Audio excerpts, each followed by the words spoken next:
Today, we are going to meet a very, very young entrepreneur. She's ranked among the top LinkedIn influencers in India, having more than 2 lakh followers. She's the youngest winner of the LinkedIn Top Voices Next Gen Award in 2021. She was also recognized as one of the top 25 most influential women leaders in Mumbai by World Women Leadership Congress. She has been invited to speak at several high end workshops for prestigious institutions such as IIM Calcutta. And the list goes on. On top of all this, she has founded a company that deals with startups and helps them on how to get venture capital. Please welcome this glorious girl, Radhika Bajoria, on this podcast. Radhika, I'm so excited to meet you. Thank you so much for coming here. Thanks for having me and for that lovely introduction. It was full of sparkles and so many glitters that it just made me realize that, okay, I've done all of this. I didn't even remember about the mentions you spoke about. But yeah, it was good to hear. Thanks for having me. Okay. So, actually, my first question to you is how are you able to do so much at such a young age? I mean, it's just commendable. You might be just, I think, half my age. No, I think I just divide my time into various aspects, and what we see sometimes is only the results.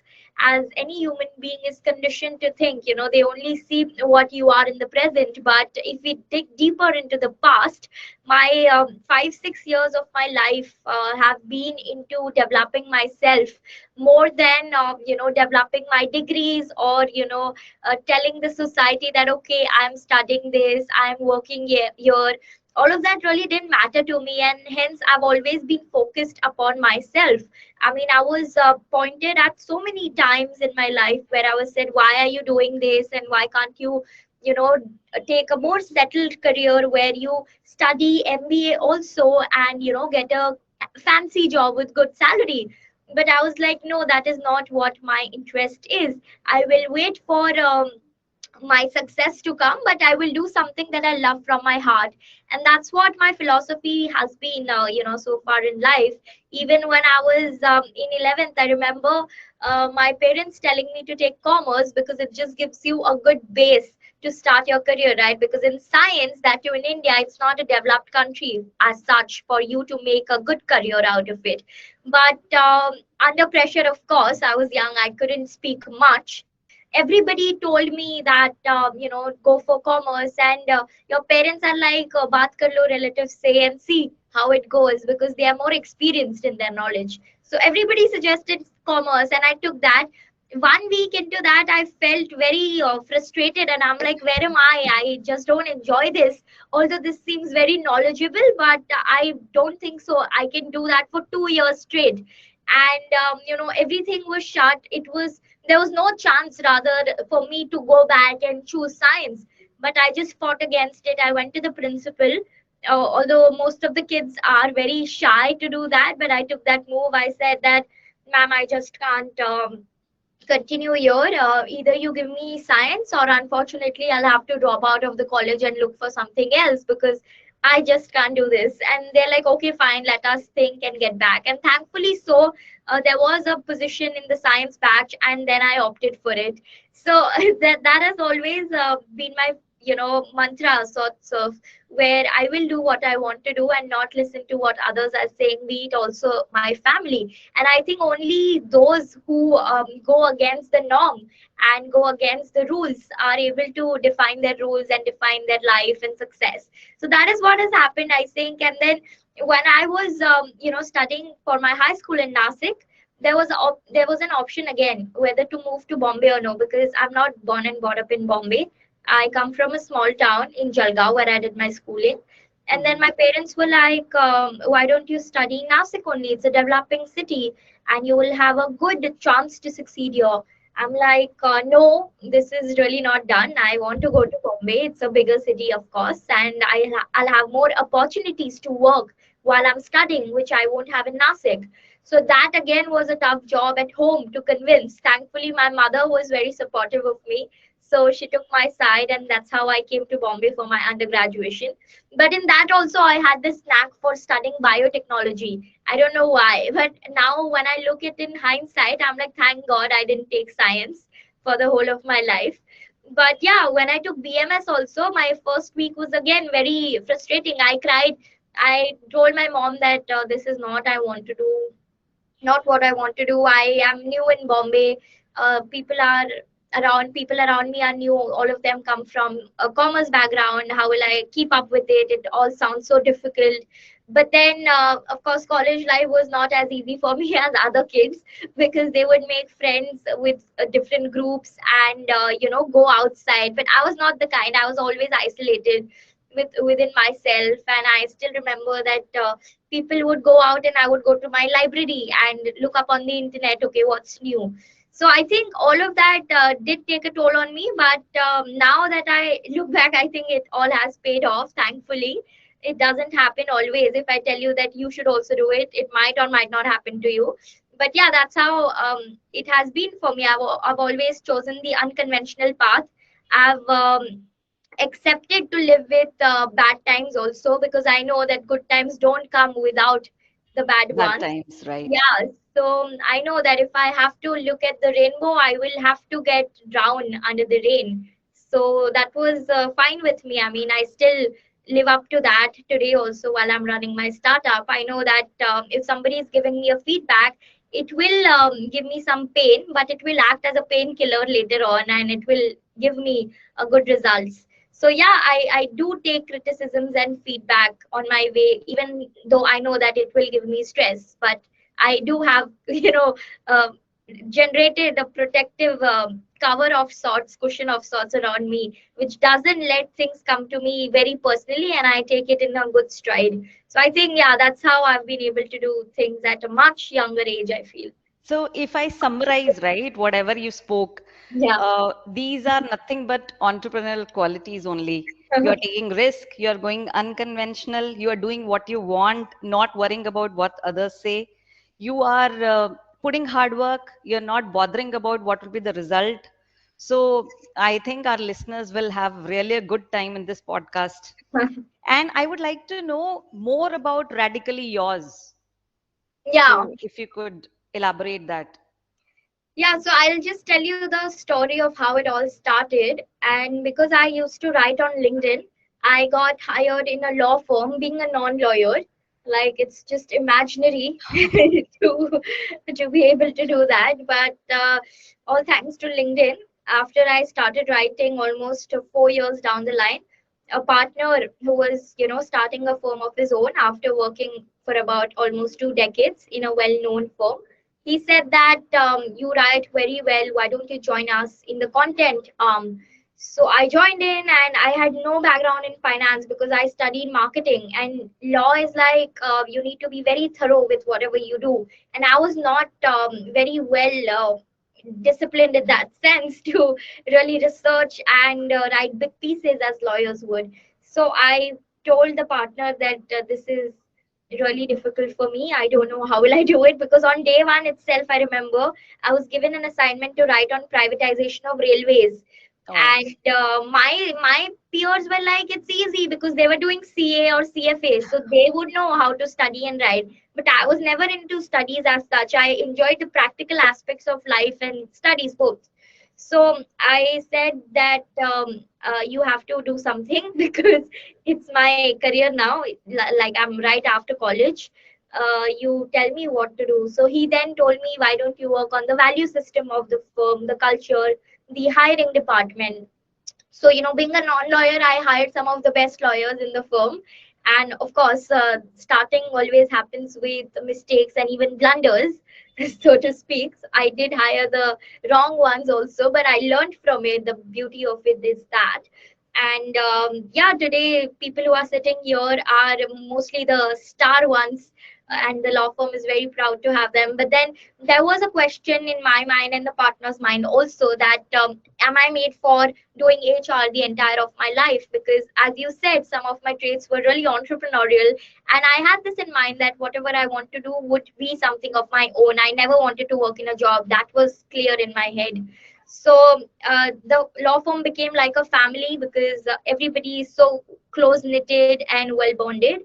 They were like, why don't you start something of your own with our support and with our conditioning mentorship? So that's how the idea came about. And the partner had received a request from one of his founder friends who was running a gaming company. And then he said that, I'm looking for some investors, can you really help? Because lawyers are generally connected well with investors. So the partner told me, why don't you take a look at this, since you are very well connected on LinkedIn, see if you can get him something. Wow. And fortunately, I connected him with most of the gaming funds, which his investment banker also couldn't. So he was also like, how did you do this? I'm like, I just sent a message on LinkedIn and I wrote very crisply and attached the deck. I didn't write it in a way that I'm desperate to get funding. So I think that really helped. And then there was a call that whether to do this individually or make it an institution out of it. So I'm like, I really enjoyed this exercise, and let me try to do it for other founders also. Some will be inbound, some will be outbound, given my LinkedIn connections. So a lot of founders came to me inbound, 80% of them, when we started Radically Yours, and they were so sure that even I wasn't sure if I'll be able to get them investors, but they're like, you have so many connections on LinkedIn, we are very sure you'll be able to do that. And actually, their conviction drove me initially, as clients. They came in and they said that, get us good investors to talk to. Even if the funding doesn't happen, it's fine. We'll get some advice or mentorship. And I've connected most of them with global funds, not just Indian. And that has been our specialty right since day one, that we will also connect you with the US based funds, since we are a US incorporated entity. So that's how it all started. And we worked with many founders now. But now we are following into women entrepreneurship, because when I was doing Radically Yours, I understood that women face much more challenges and problems when it comes to pitching or raising funds for themselves. One, because they're more conservative, they don't like to speak about outrageous numbers like any male entrepreneur would. And second, because they are nurtured to be in a way where they would move more towards impact rather than making money. So I understood that there is some hand holding that is required for women entrepreneurs, although not everyone, but generally speaking, 80% of them do. So that's how we started Vibe, which is Women in Private Equity and Enterprise, a model that only focuses on fostering women entrepreneurship. So by far, we have interviewed some of the leading names in the venture capital and private equity industries, and some of the unicorn founders also. You can see it on our website. We put up, new speaker every week, and from February onwards we'll be putting up two speakers a week, which will be one founder, one investor. And the idea is that people know transparently that how this lady has grown from scratch, or Hmm. from X to Y. How did it happen really? And sometimes, in media related conversations, you don't ask questions like, were you asked about your child or about your husband when you were starting your career? Were there any biases that you faced? How difficult was it for you? People just want to talk about success stories. But Correct. our aim is to also reflect those challenges and failures that they have encountered as a woman, and how did they still overcome it and achieve what they have. So yeah, that's the premise of it, and that's what we're doing at Radically Yours now. That's really interesting. And specifically that you're working for women entrepreneurs, Yeah. I think it deserves a clap. Thank you. Wonderful. Okay, so let me ask you, like, Radhika, who inspires you? Like, who is your role model? So I would say both tech and non-tech world. Yeah. I mean to say something which is in the professional life. Maybe you can talk about any startup founder or unicorn founder or anybody. And Yeah. apart from that, that front, somebody else Yeah. also. So both sides I want to know.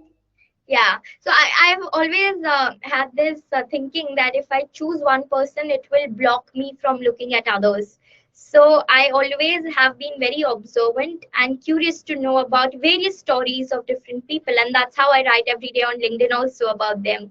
So whenever I meet someone, maybe in my office, or I interview them, or I happen to read their post on LinkedIn, they become my ideal for that point in time or the day, and that's how I look up to them. But if you ask me one specific name, I wouldn't have it, because I really skim through the profiles of everyone who come up on my LinkedIn, and then through them I look at others in their industry as to how they've grown. So it's just some traits I observe as an individual, that what other person has done in their life really, and how do they write? Can I even meet them? And if I have to meet them, what will it take for me to meet them? And in that process, I get to know, ki, okay, this is what I need to develop, and this is what I lack on. This is what I have as my strength. So yeah, I always do that SWOT analysis by observing different people, and then observing myself, what I am. And yeah, like yesterday only, I interviewed this founder of Shop Clues, who was the first woman co-founder to enter into the Unicorn Club back in 2016. So for that day, she became my role model, and I really looked up to her, her story, how she built a team, and now how she is doing her second venture after selling the first one.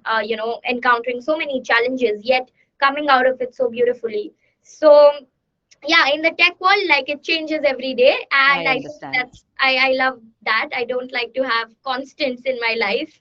I think it should be a roller coaster ride, as Yes. that's how you enjoy the thrill of it, right? I mean, just sitting down looking at the roller coaster where somebody else is going, it doesn't give you any joy, right? It's just a view that you get from outside. So yeah, that's there. And in the philosophical world, I really love to read Osho's quotes, Sadhguru's quotes, and Wow.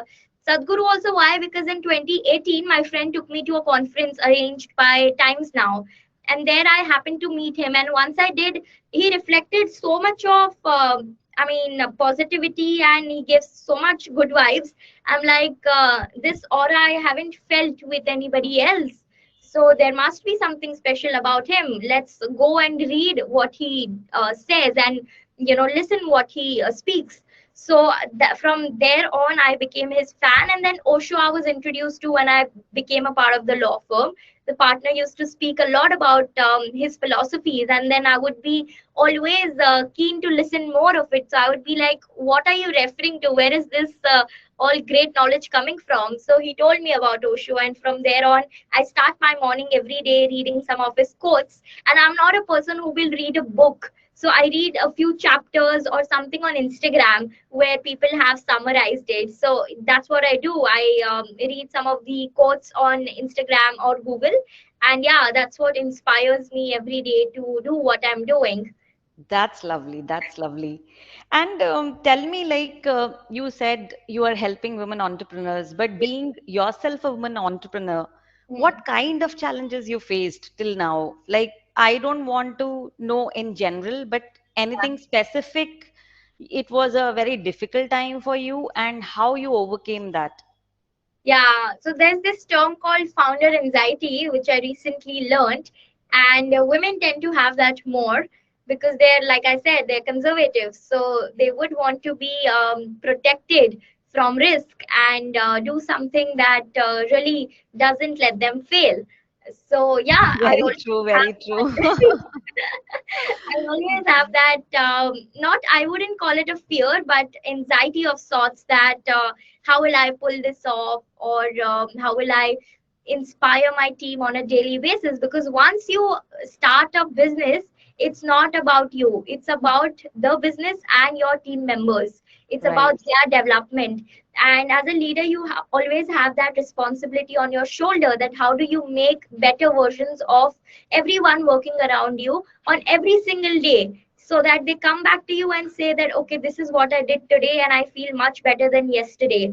So to make them inspired is what really is a challenge for me, because I'm also very young and I'm learning how to do that for myself.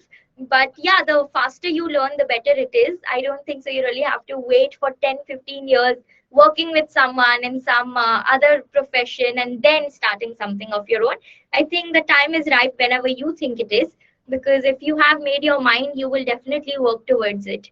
So yeah, I think that's the most challenging part, to keep your team inspired every day, because as a founder, you're unconditional, you'll do whatever it takes. But the team comes with conditions, right? They would want to go home at this time, and they wouldn't want to work on weekends, or maybe take some flexibility. So how do you really manage those and deal with them, and allow them to take that same sense of ownership that you have for your business? So that accountability is something that I really face a challenge sometimes.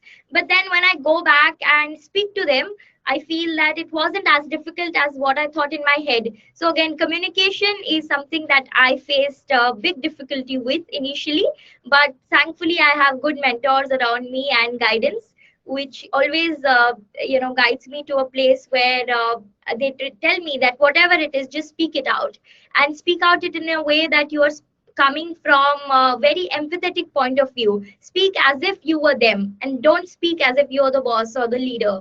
So all of these things I've learned it on my way, and every day I feel like it's a coaching session for me in terms of leadership and management. वो होता है ना Harvard में जाके executive programme, I feel that वो on ground मेरे साथ अभी हो रहा है. So and wherever you are a student of life, you will encounter challenges, because there will be learning every day. So Hmm. yeah, that is how it is. Yes, an entrepreneur is a student of life. You are learning every day, and it's just a sine curve up and down all the time. Yeah, And your enthu makes the day of people around you, right? yeah, So even if you have something in your mind, you're not in a mood to talk to yeah. people, but you have to be always in high spirits. Correct, correct. Good. Okay, so how do you see yourself in the next 5 years? Like, what is your vision? Yeah. So it's been this has been constant, although other things keep changing. But to develop a personal brand of my own, more than just what is on LinkedIn, and also to develop the brand of the business I am building. So, like any entrepreneur would want their business to succeed, even I see myself creating a really big enterprise that has impacted lives of millions. And again, this is the feminine side of me speaking, because if you ask a man what is success for them, they would say a couple of $1 million, a private yacht, jet, all of that also of course counts in. But more than that, how do I impact lives of people? How do I have my influence which is greater? So usually you have that three circle of influence in your life. One is within the work circle, where you work as an employee or maybe as a CEO. Outside of that, on social media, where you influence a couple of million people or lakhs of people, and outside that, as a celebrity or a politician, where you have a much larger influence. So my aim is to be in that third circle. I don't know, will it will take 5 years, 50 years, 15 years, I don't really know that, but yeah, that's the end goal, where I am able to influence people with what I am and what I do. I wish for you It's it's just 5 years. yeah, If you can or accomplish maybe so lesser many than things, that. if you can accomplish so many things in just 2, 3 years, then just 5 years and you can retire. No, the idea is never to retire. I can't sit idle at all. Like I come to office even on Sundays and people tell me, "Have you gone crazy?" I'm like, "Yeah, I have," and that's why I've been able to build a business. Otherwise, you can't really if you're not a lunatic. And I think the difference between a lunatic and a visionary is only that they both think that something is not possible, right? But they know that only they can see it. Like a lunatic you would see on street speaking to somebody, but there would be nobody else standing. And so is a visionary, right? As a visionary, you might see a vision which others won't understand it at all unless you True, achieve it. true, true. And the only thing that differentiates them is the reality, right? How in real have you been able to make your vision a success? It's only the success that differentiates a both. Otherwise, there are many people on the street who call founders lunatic unless they become a unicorn or take the company to IPO. So the world is like that. You really have to shut your ears and eyes and focus on what you're doing. Keep your blinkers on. Very true, very true. Okay, and something about LinkedIn, I'm going to ask you now. Like, as you have been a great influencer on LinkedIn, so how do you think branding should be on LinkedIn? And like, what is your strategy on it? Yeah. So recently, a lot of people have been asking me about it, and I'm like, once I figure it out for myself, I will definitely tell you how it is for others also. But there's no a playbook or rule book, so to speak, for this. It's just what comes to you naturally should be presented on LinkedIn as well. Like some people just think that okay, I want to be seen in the big league, so let me just write on difficult topics. And even if they started, they won't be able to consistently do it. One, because they're not loving it and they're doing it for others, to get their validation. And second is because they don't have an expertise in it. How will they keep up with it in the longer run, right? And even if they love it, the second one can be developed, with time, with patience, and more learning. But you need to really have these two things going hand in hand. So I would just say that for those who want to build their brand on LinkedIn, write something consistently in what you're good at or what your strengths are. Don't focus too much on your weaknesses. Just throw it in the dustbin. In India, especially, we have this philosophy that you have to build on your weaknesses.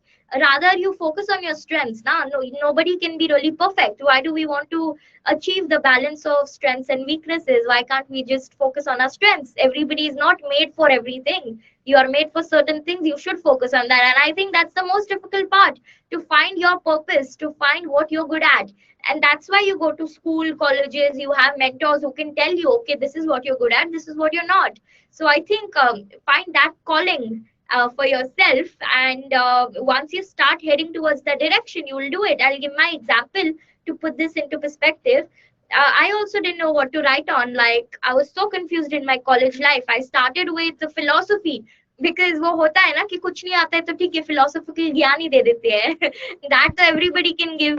There is nothing special. I did that, and I understood that LinkedIn is not about philosophy. It's more on the professional side of things, although it has significantly changed now. But yeah, I said that why don't I take a shot at reading newspapers? And what worked in my favor was also my age again. Had I started this at 30 or 40 years of age, I would be restricted to writing only in one specific domain. Being Hmm. young really allows you to explore. So if there are any young students listening to this podcast, I would really say that keep exploring. Don't really listen to the society which tells you, okay, okay, do only finance. If you Hmm. think you can do marketing also better, please explore it. Because unless you do it, you won't know it and you'll regret later in your life, once you feel that why did I choose the option. So yeah, for me it was like, I used to read newspapers, and I always felt that they would present news in a very cluttered way and very uh, difficult way with jargons which nobody could understand. So I'm like, why can't we just simplify it? And thankfully I had my friend who has always been my mentor also. He's way beyond his age in terms of his cerebral capacity. So he told me that he used to actually explain me concepts in a very simplified way. I would ask him about finance because he was doing his CA. And I was like, what you're saying, why can't I find it on the internet? Why can't nobody explain this to me in a very simplified way like you are? So he's like, yeah, very few people can do that. For that, you really need to know the subject well, and need to have that intelligence to, put up daily life analogies to explain you something. And that really happens in closed boxes. People don't like to put themselves out. Like, I've spoken to so many great CEOs and fund managers, and they're like, we don't want to really present our knowledge in the public. We want to keep it to ourselves. We are very shy. We don't want to be vulnerable. So I understand what people have in their mind, their fears. But I was like, okay, I knew that I always wanted to build a personal brand of my own. So I'm like, okay, let's start with LinkedIn. Let's see how it goes. I never knew what the platform was even about. I didn't use it for 6 months after creating my profile. I just did it for the sake of it. Like, it was mandatory for me because otherwise, how would I reach out for sponsorships? I was organizing an event in my college and was heading the marketing department. So for me to reach out to industrialists, the only way was LinkedIn. So I did that for a couple of months. And after that, when I was interning at this company called InsideIIM.com, I used to sit in the office till late. And again, my friend told me that if you want to be successful, be the first one to come to the office and the last one to leave the office. So that really stood with me, although I never came first. I don't like waking up early as much. But yeah, I did stay till late. And in that time, I would read newspapers every day. And, small things would interest me because I'm a very curious person by nature. So if I would read about Dettol, I would just think to myself, how did this company even come into existence? इसका origination कहाँ से हुआ है? And then when I heard that Reckitt Benckiser is a conglomerate that owns Dettol, I was shocked because I thought Dettol in itself is a company. So it from my personal interest, those stories started to come out. It wasn't because I have to prove it to others that okay, see me write on LinkedIn or see my knowledge. It was never about that. And I think that is what drives me today also, because it's very difficult to keep consistently writing for 5 years. It's been now. So and like yesterday itself, I got that blue badge on LinkedIn, which really puts you into that official top voices category. So been very thankful to my audience who have loved my content. And when I was awarded the top voices category next gen in 2019, I was the youngest there at the age of 21. I asked the managing editor at LinkedIn that what really made you put me in the list, because everybody else either was a CEO of a startup or was working at a job, and I was just in my college. So he said the only thing that sets you apart is how simply you put across what you do, and your consistency, with which you just keep writing every day on different business stories or stories of individuals. So yeah, I think that has played out really well for me. And today also, if my friends tell me that you're losing out on this, you're losing out on that, I'm like, it's fine. If I don't like it, or if my interest is not there, I'll not do it. And whatever I love reading about, I just write on it. And I would suggest that for others also to do, and not come into that vicious circle where you are guided by others and the notions of others. It's okay to take advice, but always do something that you feel is the right. Take intuition based or gut based calls also, because it always helps. Yeah, so even with your conversation, the next trait which comes for entrepreneurs Yeah, is that they love what they do. yeah, So definitely, it's really nice, and the way you're putting your thoughts, it's like very transparent, coming directly from your heart. yeah, So a very interesting conversation. This is really, I'm loving it. yeah, And I would like to know, like, on a daily basis, you have to always increase your efficiency and effectiveness so that other people are also in sync with you. yeah. So, any three productivity hacks you would like to tell our listeners? Any kind of three ways you make sure that you are it's easy for you to achieve productivity. Yeah, there's actually no way of hacking productivity because it's not something on the outside on the internet. It's something within us. And if you hack your your inner self, you have achieved the grateful God, as people say. But that's really like next to impossible. So I wouldn't say there's a hack to productivity, but you can actually be very productive by listing your tasks one day in advance. And I was very bad at time management, and I've been really scolded at for not being punctual or not achieving tasks on time early on. But now that I'm building a business of my own, I understand the value of it. Earlier I wouldn't understand, right? And what I understand, what I don't understand, I don't believe in it, right? Your beliefs only come as a matter of your own understanding. So now that I know the value of it, I always tell people that write down your tasks in advance, but not so much in advance also that you're doing a weekly planning, because that really builds up false expectations which you are not able to meet. And once you're not able to meet that, disappointment comes in, and you feel like, am I even worth this, and what am I doing? So some people, like most of us, would also write the task on the same day, right? When you start a day, you write the task. But don't do that. Do it one day night, and you will see how effective your next day is, because once you start your next day, you know what you're doing and you know what you're up to. And always have that target, that okay, if I am doing this, what will I achieve out of it?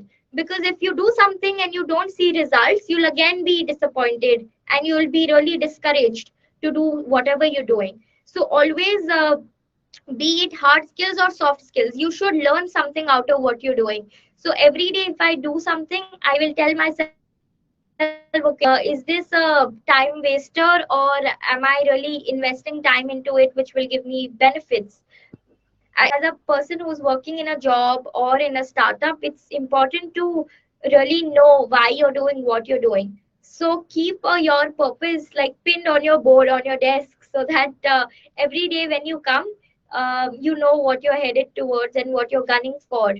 And I want to also start this practice in my firm, where I tell the HR to put up a new quote every day on people's desk, which motivates them or inspires them to do something. Because whenever you come every day in the morning, if you see something new on your desk and if it reads very nicely, you'll be motivated, right? And you'll be like, okay, wow, this is something nice, and okay, life is so big, let me do this, do that. Otherwise, we always take life for granted. We think, ठीक है, चल रहा है जो चल रहा है, अभी करते करना पड़ेगा. There's no other option. So never drag yourself to anything that you do. Always, the work should be so attractive that you go to it as if you're meeting your girlfriend or boyfriend. And to keep that relationship long lasting and trustworthy, you have to keep exploring different tasks. You can't be doing the same thing over and over again. So I tell my team members also that if anything is becoming boring for you, tell me. I will tell you what else can be done. And startup, the benefit for it is that it can give you the flexibility for exploring other avenues also. But if you're in a job, of course, your work should get over by a certain time, because a job is a job at the end of the day. But after that, pursue your hobbies also, that really make your life more than the work that you do. And that's how you'll enjoy it. You will have your mind in different places also. So I actually never go home after work. I always take a stop either at a restaurant, or I gate crash any event if I see it happening. So that is something that I keep doing. And it really gives me a perspective to life, that okay, this is also what life has to offer. This is the second world which I'm not living. So there's so much that I can do. I shouldn't restrict myself. And sometimes we feel demotivated, right, in whatever we're doing, even if we are doing it with passion and love. We question ourselves that why are we doing it. But then once you look at the bigger world, the bigger picture, it all makes sense. So yeah, keep doing many things. I wouldn't say that just keep doing one thing. And people who say that in hustle you don't have to really sleep, you have to keep working on what you're doing, it's all I don't believe in that. Because unless you do other things, you won't ever have a perspective in life. And especially if you're having a startup, you need to understand every kind of customer if you're selling it to them. So yeah, to do that, I just keep on going to different events, parties, restaurants, and I do it by myself. And there's Sadhguru says that if you feel terrible in your own company, then I think you should really do something to build yourself. Because in your company you should feel the most peaceful and the most happy. And I wouldn't, by the way, feel happy earlier. When I was in my college, I would always regret being by myself. But now I just don't care. I can go to movies alone, I can eat alone in restaurants, and I can come to work also alone when nobody is coming. So yeah, having that confidence really pushes you. And yeah, that's what everybody should aim for. It's very difficult, but yeah, you keep figuring out as you keep growing and keep learning in life. So just be open is the mantra. That don't keep yourself shut to any kind of opportunities that come your way. Because in college, like I will just tell a story. In college, I was told that, why are you being a part of so many committees? Don't you have time for other things? What I mean, people would just tell me that इसके पास और कुछ करने के लिए है नहीं. That's why she's being a part of so many communities, and ये हर जगह आ जाती है. All of those things people keep on saying. So I never really paid attention to that, and I'm so thankful that I was in every community in my college, that learnings from each one of them is helping me now, and the network that I built there is something that I wouldn't have if I only restricted myself to a group of friends. So I always love hanging out with different people, and that's also one of the reasons why it is said that in the entrepreneurial journey you would lose out on some of your best of friends, and Mm. it will be a lonely journey. It is said so because you have to go everywhere and your friends can't come with you because they will have their set of own interests.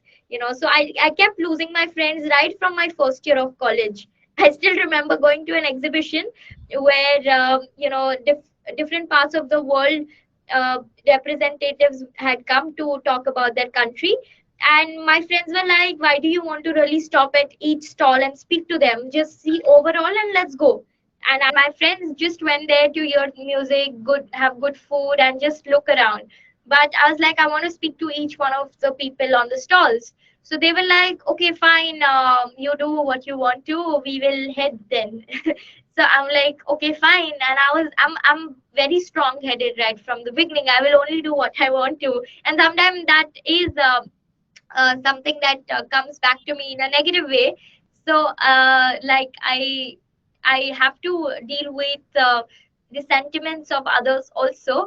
But yeah, at that point in time I was young and I wanted to really explore, so I just lost that group of friends from there on. Like dheere dheere karke the friendship got broken.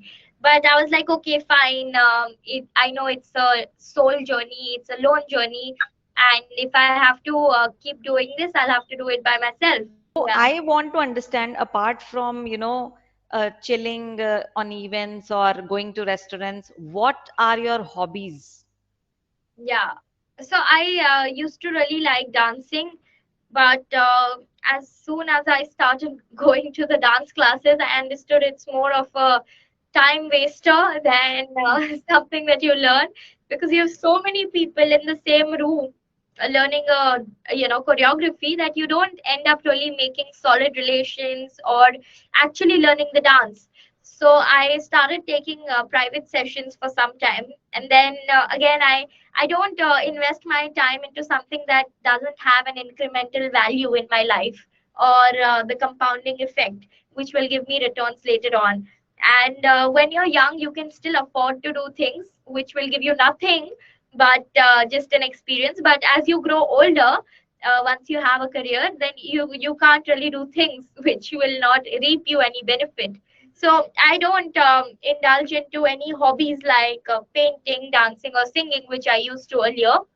But what I do is I network a lot. Like I go to any events, like I told you, and that's become my hobby now. Just speaking to people from different backgrounds is what I love, and what gives me a perspective to life also, because an artist would have a different meaning to a life than a businessman. And to know best of both the worlds is something that gives me so much of excitement and enthusiasm for life ahead, that okay, this is how I can also look at it in different situations. So yeah, just learning about life is my hobby now, nothing else. Hmm. So I think I can take a takeaway from this for our young listeners as well, that you shouldn't waste your time, even if you are just going for a job or you are becoming an entrepreneur. You have to spend your time wisely, not to worry about your friend circle. As she said, it's just a lonely journey, but the end results show you where you are, right? So thank you so much. Like, it was very, very inspiring, Radhika, and it was inspiring for me as well.